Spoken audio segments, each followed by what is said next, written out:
Medical science के हिसाब से प्यार और कोकेन के नशे में कोई फर्क नहीं है। जब आप किसी के प्यार में होते हैं तो आपके दिमाग का वही हिस्सा रिवॉर्ड सिस्टम एक्टिवेट होता है जो ड्रग्स लेने पर होता है। आपको बचपन से झूठ बोला गया है कि प्यार दिल से होता है। बकवास। प्यार सिर्फ 3 केमिकल्स का खेल है, डोपामाइन, सेरोटोनिन और ऑक्सीटोसिन। और जो इंसान इन केमिकल्स को कंट्रोल करना सीख गया वो किसी को भी अपना गुलाम बना सकता है। तो आज हम इम्प्रेस करना नहीं सीखेंगे, आज हम सीखेंगे कि सामने वाले के दिमाग का ड्रग डीलर कैसे बनना है, उन्हें आपकी लत कैसे लगानी है कि वो सांस भी लें तो आपका नाम याद आए। इस वीडियो में मैं वो 5 फॉरबिडन मेथड्स रिवील करूंगा जो कल्ट लीडर्स और मास्टर मैनिपुलेटर्स यूज करते हैं। और 5वीं ट्रिक वो इतनी डार्क है कि उसे साइकोलॉजिकल मर्डर कहा जाता है, क्योंकि उसके बाद इंसान किसी और के लायक नहीं रहता। अगर आप कमजोर दिल के हैं तो यह वीडियो अभी बंद कर दें, क्योंकि जो आप जानने वाले हैं उसे भुलाया नहीं जा सकता। सबसे पहली ट्रिक, और याद रखना यह सब नॉन वर्बल है, यानी बिना बोले खेल खेलना है। साइकोलॉजी कहती है कि 55% कम्युनिकेशन आपकी बॉडी लैंग्वेज से होती है, सिर्फ 7% शब्दों से। तो अगर आप बोलने में माहिर नहीं हैं, कोई बात नहीं, आपकी आंखें सारा काम करेंगी। आपको यूज करना है द ट्रायंगल मेथड। जब आप उनसे बात कर रहे हो तो सीधा उनकी आंखों में मत घूरो, वो क्रीपी लगता है, बल्कि अपनी नजरों का एक ट्रायंगल बनाओ। पहले उनकी लेफ्ट आई में देखो, फिर राइट आई में, और फिर नीचे उनके लिप्स पर, और फिर वापस आंखों में। इसे करने में सिर्फ 3 से 4 सेकंड लगने चाहिए। ये इतना पावरफुल क्यों है? क्योंकि जब आप आंखों से होंठों पर देखते हैं तो आप सबकॉन्शियस लेवल पर उन्हें यह सिग्नल दे रहे हैं कि आप उन्हें किस करना चाहते हैं या उनमें इंटरेस्टेड हैं। बिना एक शब्द बोले उनके दिमाग में डोपामाइन रश शुरू हो जाएगा। अब आते हैं दूसरी ट्रिक पर, जिसे FBI नेगोशिएटर्स यूज करते हैं भरोसा जीतने के लिए। इसे कहते हैं मिररिंग या द कैमिलियन इफेक्ट। इंसानी फितरत है, हम उन्हें पसंद करते हैं जो हमारे जैसे होते हैं। तो आपको बस एक आईना बनना है। अगर वो बात करते हुए आगे झुके तो आप भी धीरे से आगे झुक जाओ। अगर वो धीमे बोल रहे हैं तो आप भी अपनी आवाज धीमी कर लो। अगर वो एक्साइटेड हैं तो आप भी एनर्जी दिखाओ। लेकिन ध्यान रहे, ये तुरंत नहीं करना है, वरना आप बंदर लगोगे। इसे 2 से 3 सेकंड के गैप के बाद करो। जब आप उनकी बॉडी लैंग्वेज कॉपी करते हैं तो उनके दिमाग में एक न्यूरल ब्रिज बनता है। उन्हें फील होता है ये इंसान मुझे समझता है, ये मेरे जैसा है। और यही ट्रस्ट प्यार की पहली सीढ़ी है। तीसरी ट्रिक, ये वो जगह है जहां 99% नाइस गाइज हार जाते हैं। वो गलती क्या करते हैं? वो प्रेडिक्टेबल बन जाते हैं। उनका हर रिप्लाई, हर एक्शन सामने वाले को पहले से पता होता है। और एक बात बताऊं, प्रेडिक्टेबिलिटी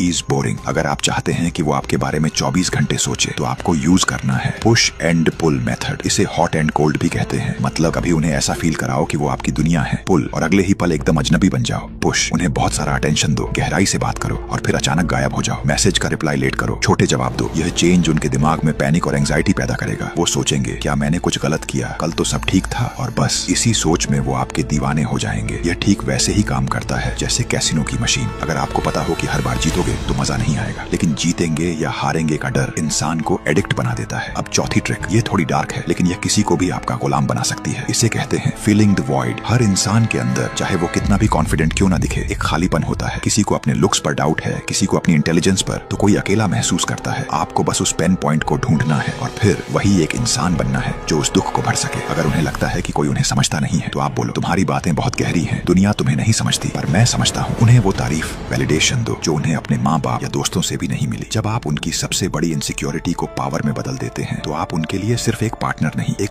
गॉड बन जाते हैं। अब वो इमोशनली आप पर डिपेंडेंट है, वो आपके बिना अच्छा महसूस कर ही नहीं सकते। इसे कहते हैं इमोशनल एडिक्शन। लेकिन रुकिए, आपने अट्रैक्ट कर लिया, एडिक्ट भी कर लिया, लेकिन अगर आप चाहते हैं कि वो आपको छोड़ने का ख्याल भी मन में न लाएं, तो आपको चाहिए 5वीं और आखिरी ट्रिक, जिसे साइकोलॉजिकल मर्डर कहा जाता है। इसे कहते हैं द आर्ट ऑफ ट्रायंगुलेशन। इंसानी दिमाग की एक बहुत बड़ी कमी है, हम उस चीज की कद्र नहीं करते जो सिर्फ हमारे पास है। हमें वो चाहिए जिसे पाने के लिए कंपटीशन हो। अगर आप चाहते हैं कि वो आपको खोने से डरे तो आपको एक इमेजिनरी राइवल खड़ा करना होगा। बातों बातों में हल्के से जिक्र करो कि कोई और भी है जो आप में इंटरेस्टेड है, जैसे आज ऑफिस में वो मुझे बहुत घूर रही थी, अजीब है ना, या मेरे एक्स का मैसेज आया था, मैंने इग्नोर कर दिया। आपको उन्हें जलन नहीं करवानी, बस उनके दिमाग में डर डालना है। ये एक लाइन उनके अंदर के शिकारी को जगा देगी। उन्हें लगेगा ये इंसान बहुत वैल्यूएबल है, अगर मैंने इसे नहीं पकड़ा तो कोई और ले जाएगा, और बस अब वो आपको पाने के लिए लड़ेंगे, मेहनत करेंगे और चेज करेंगे। तो ये थी वो 5 ट्रिक्स। 1 ट्रायंगल गेज, आंखों से खेलो। 2 मिररिंग, भरोसा जीतो। 3 पुश एंड पुल, उन्हें एडिक्ट बनाओ। 4 इमोशनल वॉइड, उनकी जरूरत बनो। 5 ट्रायंगुलेशन, कंपटीशन पैदा करो। लेकिन जाने से पहले एक चेतावनी, ये साइकोलॉजिकल ट्रिक्स कोई खेल नहीं है। जब आप इनका इस्तेमाल करते हैं तो आप किसी के इमोशंस और मेंटल हेल्थ के साथ खेल रहे होते हैं। अगर आपका इरादा सिर्फ टाइम पास करना है तो कृपया किसी मासूम पर यह प्रयोग न करें, क्योंकि टूटा हुआ दिल जुड़ सकता है लेकिन साइकोलॉजिकली डैमेज इंसान कभी पहले जैसा नहीं हो पाता। अगर आप इन ट्रिक्स को गहराई से समझना चाहते हैं तो रॉबर्ट ग्रीन की किताब द आर्ट ऑफ सेडक्शन जरूर पढ़ें। अगर इस वीडियो ने आपकी आंखें खोली हैं तो लाइक करें और कमेंट में लिखें आई एम अवेयर। ऐसी ही डार्क नॉलेज के लिए अभी सब्सक्राइब करें। See you in the next one.